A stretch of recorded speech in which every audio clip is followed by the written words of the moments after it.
The future isn't coming, it's already here. From sci-fi AR glasses to VR worlds that are more real than reality. We just got back from Augmented World Expo 2025 in Long Beach, and there's a lot to unpack. Before we do, here's the kicker. With all of this mind-blowing tech made real life, why hasn't AR taken over yet? Why aren't we all walking around with AR glasses and digital overlays popping up stuff all the time? Why aren't we there? So stick around because the answer just might surprise you. Before we jump in, a little bit of context. AWE stands for Augmented World Expo. It is considered the world's largest conference that is focused on XR. They run the gamut at talking to both enterprise and customers. And I think before we get too much into the content, it is really helpful to talk about who attends. So in your experience, having just gone, who was there? We actually first attended AWE back in 2018. We were in their startup pitch competition and we pitched the company that we have now, just an idea on a pitch deck. Actually, I think by the time we went to AWE, we had actually incorporated, but we hadn't built any product. We definitely weren't full-time on the business. So for most of AWE's existence, it has been primarily for startups that are building applications and hardware to support augmented reality. And traditionally, most of the attendees was startups, startup founders who were there pitching, trying to network, make connections, hire, get hired, that kind of audience. Since then, it has evolved quite a bit. And this year, we, of course, still had startups. They still have their pitch competition, but then we had more established businesses as well. Like Snap was there. They were one of the main sponsors. They've always had enabling technology companies. So companies that are not necessarily making augmented or virtual reality products, but enable the creation of those products. So they were there. We had plenty of thought leaders and influencers. We had some enthusiasts. And then we had policymakers as well, which was pretty new, at least for me. I don't remember having that kind of audience there last time, but there definitely was this year. Yeah, the policymaker angle is definitely new, but maybe that is a sign that it's going more mainstream. With speaking of that, what was the theme of this year and what did you think of it? Yeah, the theme this year was go mainstream. It was literally the Wi-Fi password, which hopefully I'm able to share now. Commitment. Yeah. And when I first saw it, I was a little bit like, really? Really? But I think was approaching it with maybe not the lens that they intended, because I thought it was trying to say XR has gone mainstream. Come on, guys, we're mainstream now. We're cool. But it was not that. It was more, what do we need to do to close the gap so that we can go mainstream? What are we doing? Everyone talk about what you are working on and what you are doing that is progressing to hit that tipping point and go from fringe to more of a mainstream technology. My thoughts on it changed. I think that's a good conversation to be having. I think it's timely given everything that's been happening with AI, which is a huge enabling technology for XR. I do think there were definitely people in attendance who were maybe a little bit naive about the timeline for things to go mainstream. There were definitely people that were like, what are you talking about? XR is mainstream. And I'm like, just because you spend 16 hours a day in an XR headset does not mean that most people do. But that's what happens when you get a bunch of people who this is their lives. Of course, you're going to get people that are more on the extreme side and live it a bit more than the average person. But yeah, I thought it was good. That's awesome. I know that we have talked about before, like interoperability, hardware. Like there's a couple things that from our lens at XR are like these are the things preventing it to go from mainstream. Was there any new blocker that came up? Like maybe one that because we're focused more on the enterprise isn't something that comes up for us, that was more of a consumer problem? Or were the reasons that they were talking about, the gaps that they were talking about we need to close are all ones that we've already discussed? They're ones that we discuss internally all the time. At a high level, the main things that are preventing XR from becoming mainstream, and we're all living in a hopefully less dystopian version of Ready Player One. One is the hardware. The hardware turned out to be a much tougher challenge than what we really forecasted in 2018. We knew it was going to be hard, but I don't think anyone thought it would take this long to get to a place where we have either a VR or augmented reality device that people actually want to put on their faces. That is considered a pretty common barrier. The content creation piece, so like delivering something that is so valuable in XR that you go through the extra step of putting on glasses glasses or a headset in order to use it. I guess I blended things there, but there's the content side and then there's the utility side, which was something we also saw with like blockchain and NFTs, like making something that is just so goddamn useful that it is worth these extra steps. We haven't quite hit on that yet. And where I think a lot of the industry kind of skirts that is with entertainment and gaming, because that is scratching a different itch, right? Like the goal there Right. is not to be super useful, but to be entertaining, and has been an easier milestone to reach for a lot of companies, big and small. I'm trying to think of what else. I feel like there were three things and I named two and a half because I blended one, but I don't know. Can you think of? They're all things we've talked about before. I was just curious, again, with a wider range of people there,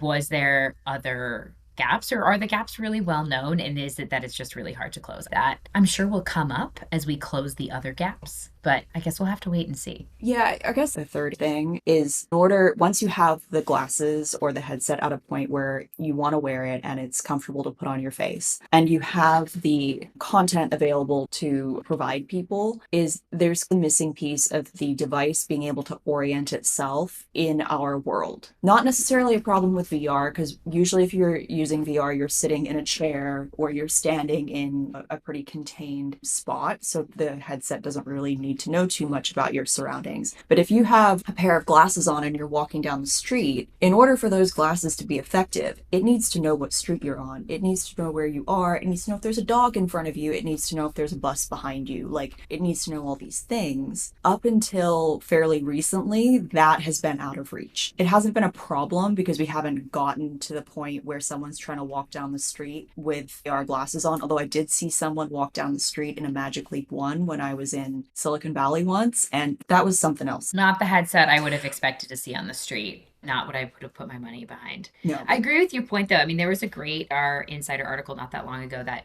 encapsulated that problem statement, and the content is king, but context is queen. XR needs both.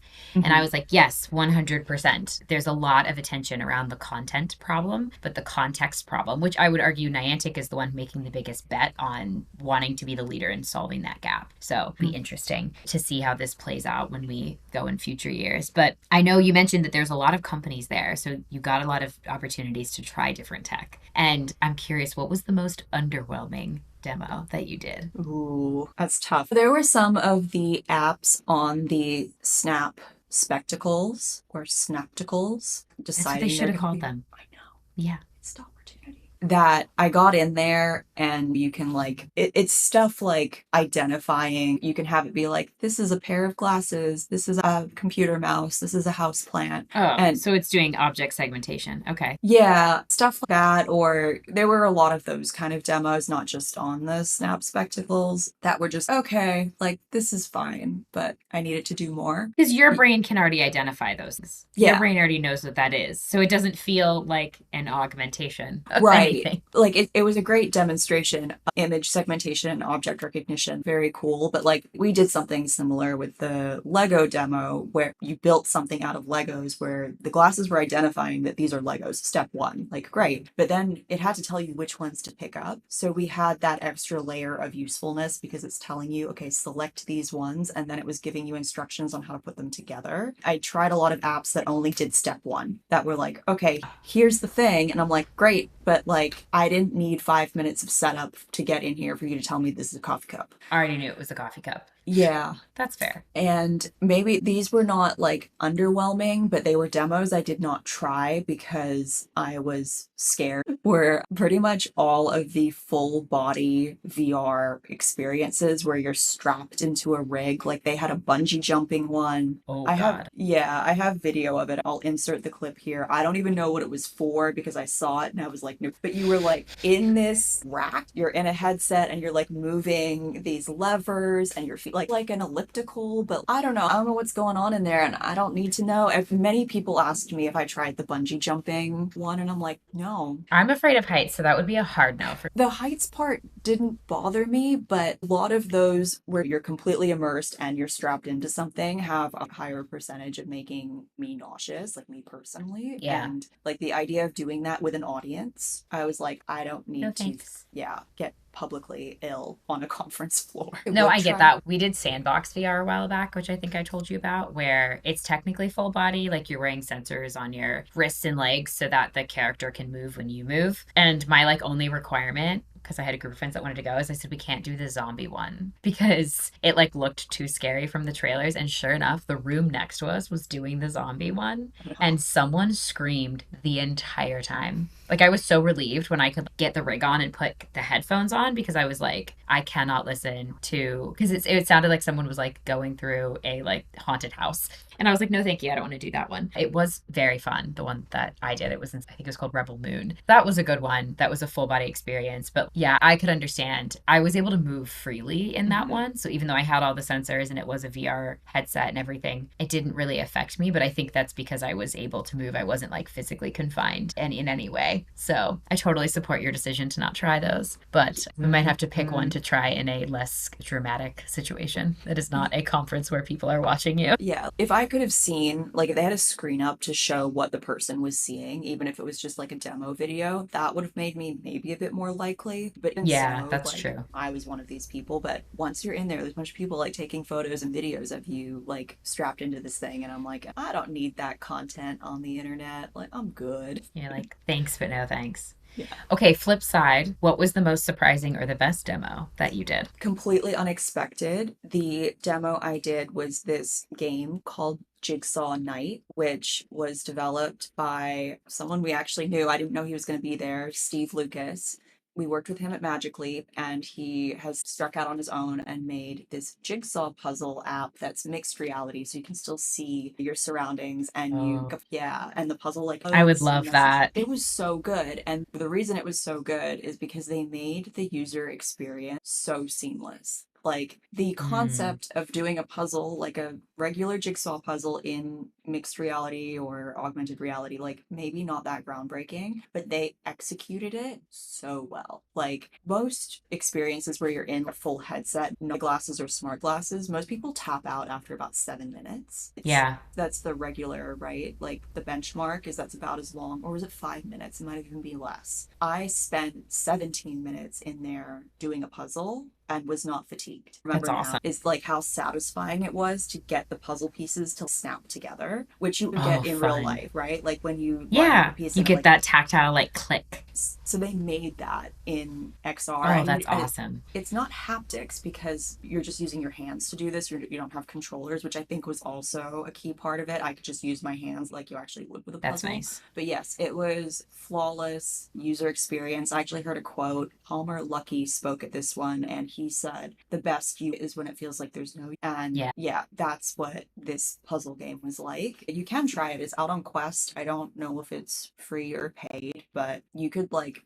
just because you can orient the puzzle anywhere, you could literally be lying down on your couch and just like doing a puzzle. well, I know what I'm going to be doing with my class. Yeah, it was funny too because while I was in there, like my puzzle of hot air balloons over some gorgeous looking valley, I Pretty. had my puzzle up, like up here, Hmm. and I was standing and doing it. And someone else in an adjacent experience was like, how do I put the puzzle not on the ground, Down. but like down? And we were like, why would you want to do that? It's going to hurt your neck because now you're going to be doing this. Like, You're why pulling not the put it weight of the headset forward. yeah. And it was funny that people, you're given all of this freedom to just put things wherever is comfortable, but people still default back to, but puzzles are supposed to go like on a table at like this height. And it's, no, it can go anywhere. It's the back to the context, right? If a task has a really deep association with a physical context, that's going to be super hard to break the assumption. I love that Yeah. though. Yeah.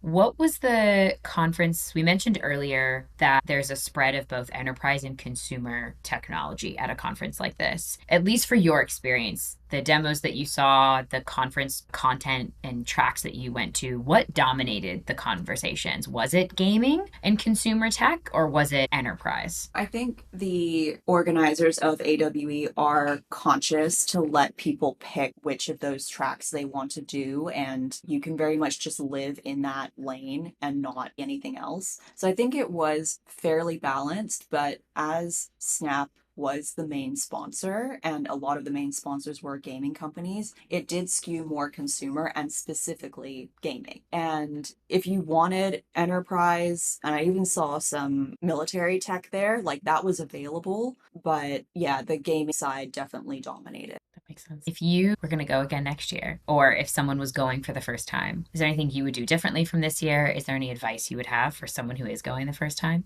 So this year I went as a speaker, which was a very different experience. So I think if you have something to contribute, like thought leadership or something you're an expert in and want to speak on, going as a speaker is a very different experience, and I really liked it. So I would do that again. I know you can also volunteer if you're not too sure if the conference is the right thing for you. I'd probably arrive a day earlier because I technically the day that the conference started, and most people arrived the day before and did badge pickup, and they have a whole extra morning to go through the convention floor and try out all of the different booths and demos and everything. Because I was scheduled doing different talks, I really only had one chance to do that. Maybe next year. Yeah, next year. I went by myself, and it's definitely more fun with coworkers and friends. Plus, it's in Long Beach, which is beautiful. So Yes, that doesn't hurt. Definitely took advantage of it being in Long Beach and went and walked by the marina and the beach every single day. I love that for you.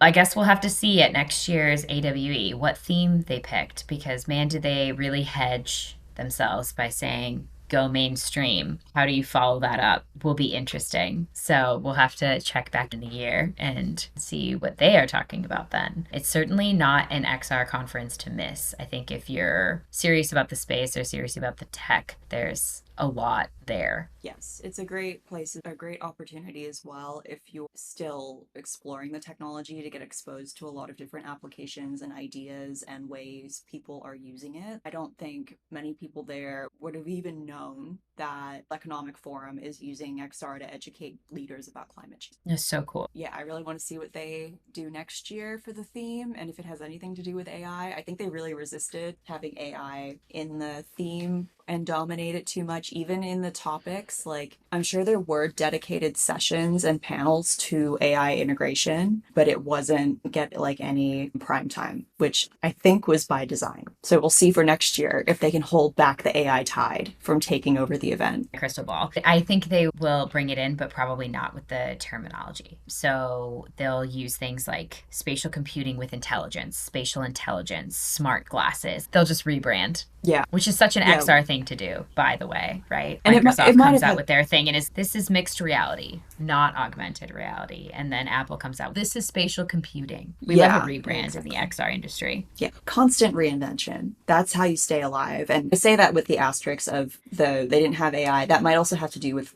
who their sponsors were. Snap did have other sponsors that might have been like, we don't want to lean into the AI thing just yet. It might not be artificial intelligence, but there will be intelligence sprinkled throughout. So yeah, it's going to have to. We'll come back next year and follow up. Yeah, make sure you're subscribed so you hear our 2026 recap. And if you enjoyed this breakdown, make sure you check out our previous episodes about how we bootstrapped our business and how to find a co-founder. Until then, we'll see you next time. Bye. Bye.